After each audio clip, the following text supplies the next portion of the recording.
Our story today is called The Last Leaf. It was written by O. Henry. Here is Barbara Klein with the story. Many artists lived in the Greenwich Village area of New York. Two young women named Sue and Johnsy shared a studio apartment at the top of a 3-story building. Johnsy's real name was Joanna. In November, a cold, unseen stranger came to visit the city. This disease, pneumonia, killed many people. Johnsy lay on her bed, hardly moving. She looked through the small window. She could see the side of the brick house next to her building. One morning, a doctor examined Johnsy and took her temperature. Then he spoke with Sue in another room. "She has one chance in, let us say, 10, he said, "and that chance is for her to want to live. Your friend has made up her mind that she is not going to get well. Has she anything on her mind?" She wanted to paint the Bay of Naples in Italy some day," said Sue. "Paint?" said the doctor. "Bosh! Has she anything on her mind worth thinking twice? A man, for example?" "A man," said Sue. "Is a man worth— But no, doctor, there is nothing of the kind." "I will do all that science can do," said the doctor. "But whenever my patient begins to count the carriages at her funeral, I take away 50% from the curative power of medicines."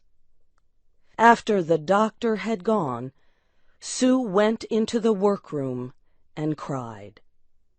Then she went to Johnsy's room with her drawing board, whistling ragtime.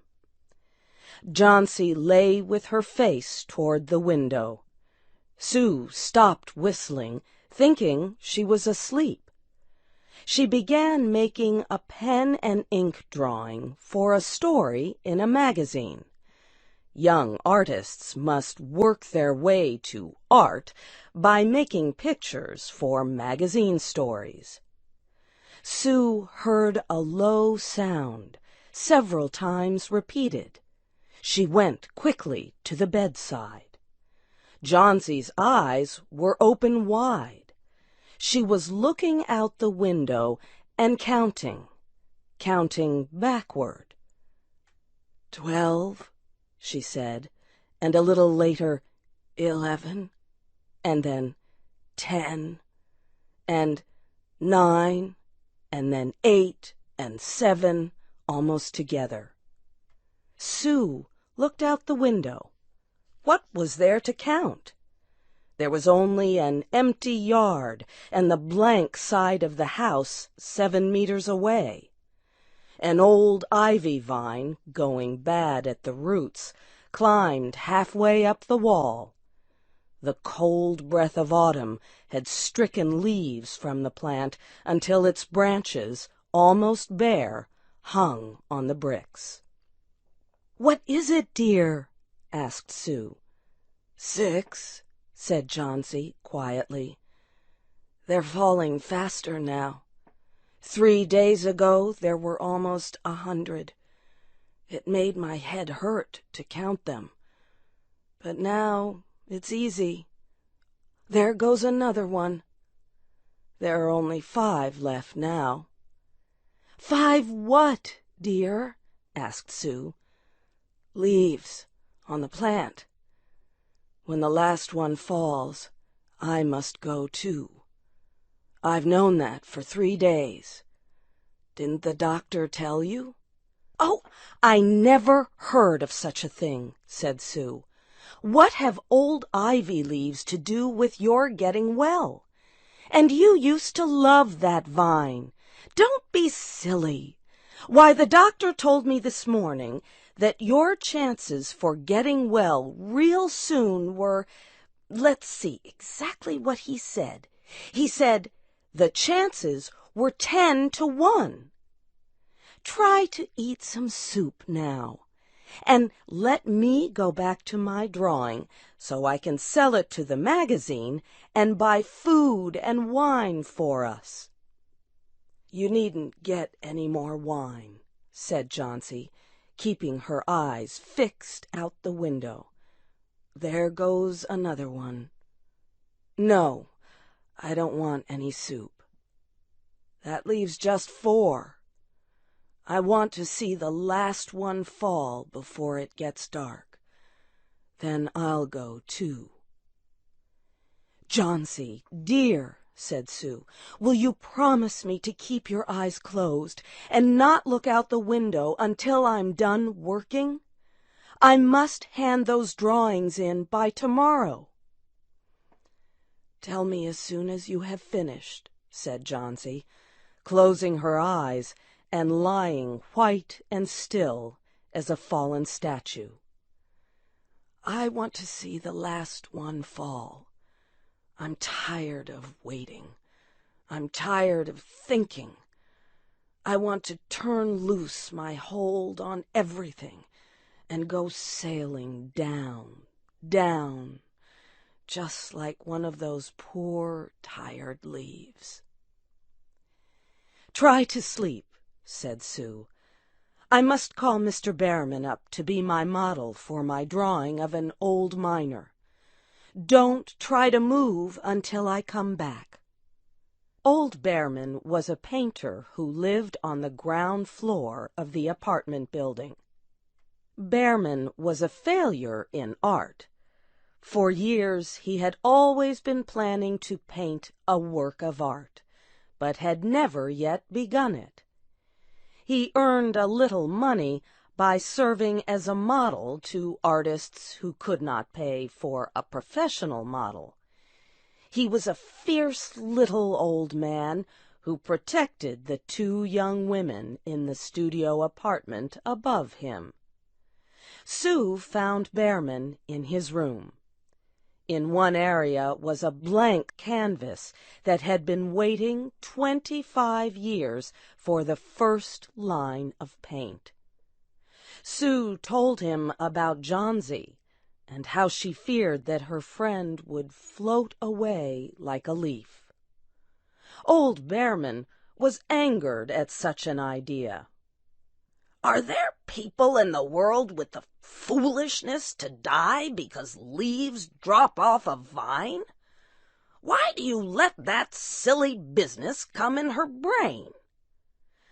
"She is very sick and weak," said Sue, "and the disease has left her mind full of strange ideas." "This is not any place in which one so good as Miss Johnsy shall lie sick," yelled Behrman. "Some day I will paint a masterpiece, and we shall all go away." Johnsy was sleeping when they went upstairs. Sue pulled the shade down to cover the window. She and Behrman went into the other room. They looked out a window fearfully at the ivy vine. Then they looked at each other without speaking. A cold rain was falling, mixed with snow. Behrman sat and posed as the miner. The next morning, Sue awoke after an hour's sleep. She found Johnsy with wide-open eyes staring at the covered window. "Pull up the shade. I want to see," she ordered quietly. Sue obeyed. After the beating rain and fierce wind that blew through the night, there yet stood against the wall one ivy leaf. It was the last one on the vine. It was still dark green at the center, but its edges were colored with the yellow. It hung bravely from the branch about 7 meters above the ground. "It is the last one," said Jauncey. "I thought it would surely fall during the night. I heard the wind. It will fall today, and I shall die at the same time." "Dear, dear," said Sue, leaning her worn face toward the bed, "think of me if you won't think of yourself. What would I do?" But Jauncey did not answer.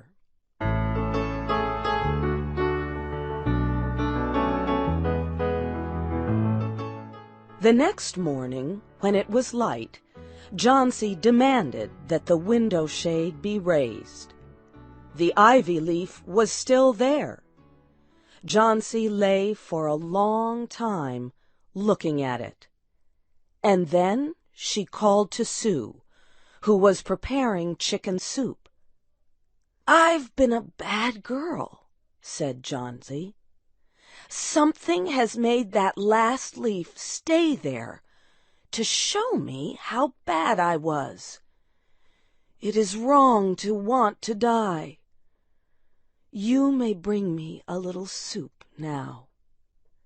An hour later she said, "Some day I hope to paint the Bay of Naples." Later in the day the doctor came, and Sue talked to him in the hallway. "Even chances," said the doctor. "With good care, you'll win. And now I must see another case I have in your building. Behrman, his name is. Some kind of an artist, I believe. Pneumonia, too. He is an old, weak man, and his case is severe. There's no hope for him, but he goes to the hospital today to ease his pain." The next day the doctor said to Sue, "She's out of danger. You won. Nutrition and care now. That's all." Later that day, Sue came to the bed where Jauncey lay and put one arm around her. "I have something to tell you, White Mouse," she said. "Mr. Behrman died of pneumonia today in the hospital. He was sick only 2 days. They found him the morning of the first day in his room downstairs, helpless with pain. His shoes and clothing were completely wet and icy cold. They could not imagine where he had been on such a terrible night. And then they found a lantern, still lighted, and they found a ladder that had been moved from its place, and art supplies and a painting board with green and yellow colors mixed on it. And look out the window, dear, at the last ivy leaf on the wall. Didn't you wonder why it never moved when the wind blew? Oh, darling, it is Behrman's masterpiece. He painted it there the night that the last leaf fell." You have heard the story The Last Leaf by O. Henry. Your storyteller was Barbara Klein. This story was adapted by Shelley Gullist and produced by Luan Davis. I'm Faith Lapidus.